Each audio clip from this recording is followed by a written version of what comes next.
Okay, this pattern is a bead-bodied red ant, and it's just one of my favorite flies for bluegills in the summertime, and especially during that time when they seem to be on the beds and they won't hit hardly anything. Um, there's a period of time during the summertime when the brim, the different kinds of what we collectively call brim, the different kinds of sunfish are on the spawning beds, and they're famous for hitting anything.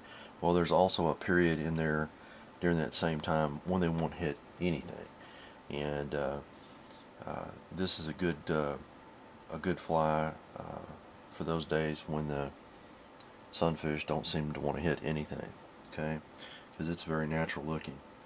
This is a size 16, and I'm actually using a scud styled hook for this. You can use a Timco 200 in a size 16-18, or you can use a little shorter bodied wet fly hook, or wet fly nymph, or dry fly hook. So you can use just about any kind of hook. The main thing is you want it to have kind of a wide bend here, considering its size. The Timco 200 doesn't have that, but it has the longer shank, and that kind of makes up for it. The reason being, the beads, of course, are hard, and if you cut down this clearance right here, it makes it harder to hook a fish. I'm going to slide this forward. Now, I've skipped the cursing part of tying the fly, which is putting those beads on that hook, because that is a trial in itself. But with a wonderful tool like these bead tweezers, as you can see, have got a little depression here and in here, and they're spring loaded. The beauty of that is you can grip the bead with it and it'll hold on. So when you go to install your beads, get you some of these bead tweezers. They don't cost but $4 or $5, and they're terribly handy. Alright, I'm going to use a red tying thread, and I'm going to leave the beads are loose on the hook right now. And these are glass beads. I prefer the glass beads over the plastic, because the plastic beads, they don't hold up very well to a lot of the head cements and stuff that we use. So let's go in here, and I'm going to come right behind these beads, and I'm going to make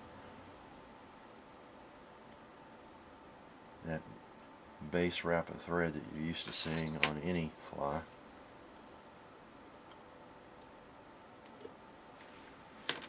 And now you see the beads can slide back over that base wrap, and that's important. Okay, what I'm going to use for a tail is I'm going to use some Antron yarn, and Antron comes in stuff that looks twisted like this, that's just absolutely like the carpet fiber that it is, and it comes in nice straight skeins as well. When I can, I prefer to get the nice straight stuff, but it's not always in the color that I want. So what I'm going to do here is I'm going to take just a few of these. You don't want too many. You get too many and it makes it too bulky, and your beads won't slide back over it. So what I'm going to do here is I'm going to just catch this in here, and I'm going to wind back so that most of my windings are going toward the back, and then I'm going to pick out any excess. I think that's about perfect right there. I don't want too much. Now you can whip finish in here, or I like to use tweezers. You take these tweezers like this, and you can run it in here, and you can drop a half hitch right there.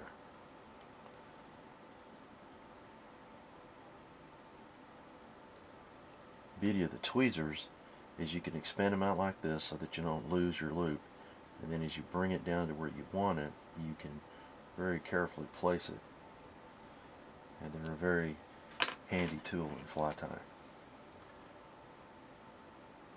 And a funny thing, most people don't even use those, but I find them terribly handy for lots of things. They're very good for using like a half hitch tool, And a half-hitch tool, other than tying half hitches, has got really no use. So this is a good tool because it's got more uses. Alright, now what I want to do is I'm going to put a drop of head cement right in here. Now that's going to seal those threads where I've tied the tail on. And I'm going to take the beads and separate the beads, and I'm going to push the back bead back over the tying thread.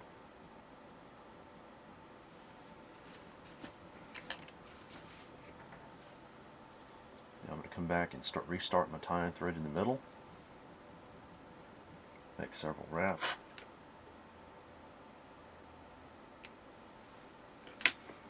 Then I want to pick a hackle. I usually like a ginger or a red that's almost a coachman looking. And what I'll do is I'll peel this back this way in order to find a couple of good little hackles. You just want one little hackle, but you want to find just a little fine one like that.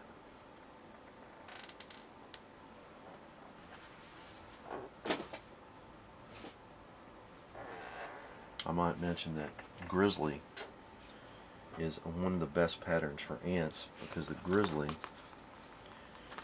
kind of has a leggy appearance to it. So I cut out a red, but I think I'm going to come back and use a grizzly.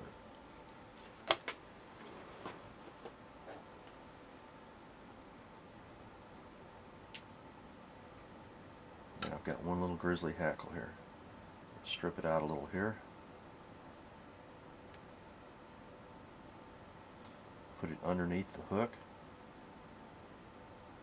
Catch the tip of it. Wind it in like that.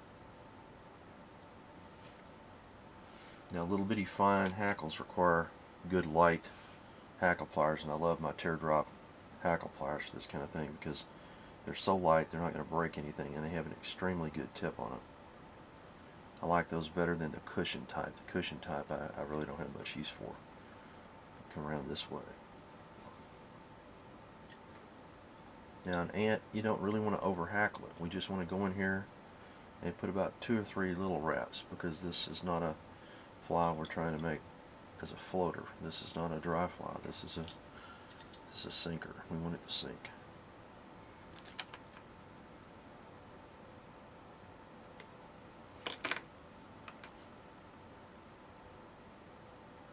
Alright, now we've got it cinched down. Come in here.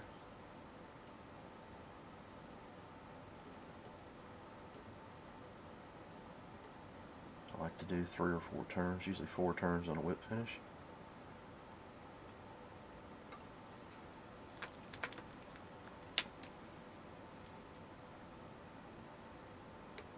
Trim it off.